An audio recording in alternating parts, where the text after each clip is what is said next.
It's been 2 years since the Hamas attack on Israel. As negotiations continue, many protesters in Israel are demanding President Netanyahu get this peace deal done, as many Israelis and Palestinians want this war to end and their family members brought home safely. Here are a few reports on the update. Behind me, one of the many homes set on fire during the Hamas terror attack on October 7. Here at Nir Oz, 60 people were killed, 76 taken hostage, 9 are still in captivity, only 4 believed to be alive. Now, like most Israelis, this community, as well as Palestinians, just a few miles away from here in Gaza, are watching those talks to end the war very closely. It is nearly 2 years to the day that Irit Lahav hid with her daughter in a safe room in her home here at Nir Oz for nearly 12 hours. Outside, she heard the terrifying sounds of armed Hamas militants repeatedly trying to break down the door, eventually giving up.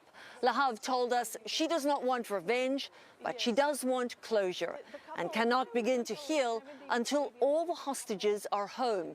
President Trump is placing huge pressure on both Israel and Hamas to end the war and seal a deal. Logistics around the hostage-prisoner swap are being thrashed out in Egypt, and that might just be the easiest part. There are many sticking points that could upend the deal. Hamas has made no mention of disarmament, a key Israeli demand, and many Israelis believe the danger lies within Prime Minister Benjamin Netanyahu's ruling coalition, where his right-wing allies have threatened to collapse his government if Hamas is not destroyed. The terms of the U.S. deal take the right-wing dream of annexing Gaza off the table. Lahav says she does not trust her government to do the right thing and bring their loved ones back, but hopes that outside pressure will force him to stick to a deal and not break it. And over the weekend, Netanyahu said he hopes the hostages will be released in the coming days. Deborah Paris, CBS News, Nir Oz.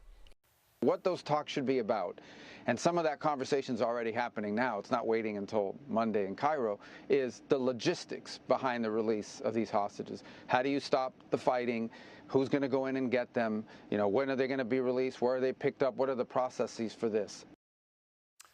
For more on this, I'm joined by CBS News reporter Haley Ott, who's been following developments out of Jerusalem for us this morning. So, Haley, I've seen video coming out of Israel showing people taking to the streets, protesting. They want to get these hostages home.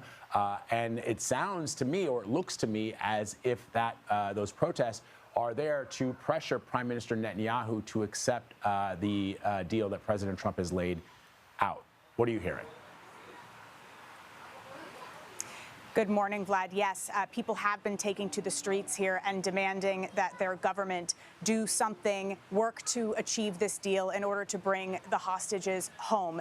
They're hopeful today, but there have been proposals floated before that have fallen through, so they're reluctant to really get their hopes up. And coming up to 2 years since the October 7th attack, there's a real sense of desperation here to get those remaining hostages home. Earlier this morning, we spoke to former Israeli ambassador to the U.S., Alan Pincus, who gave us his read on how he thinks these negotiations will go, whether there will actually be a hostage and prisoner exchange. Take a listen to what. A 50% shot of happening, because both sides have both sides feel the pressure to get this done. Israel feels the pressure from the U.S., and Hamas feels the pressure from Qatar, from Turkey, from Egypt, from Jordan, and from Saudi Arabia. As for the rest of the plan, the likelihood goes down from 50% to maybe 10%. I just doubt it's going to happen. Even this phase is going to be is ambiguous and amenable to interpretations, and I don't see it going smoothly. So Pincus told us there was hope, but also a lot of factors that could lead to these negotiations breaking down. Vlad?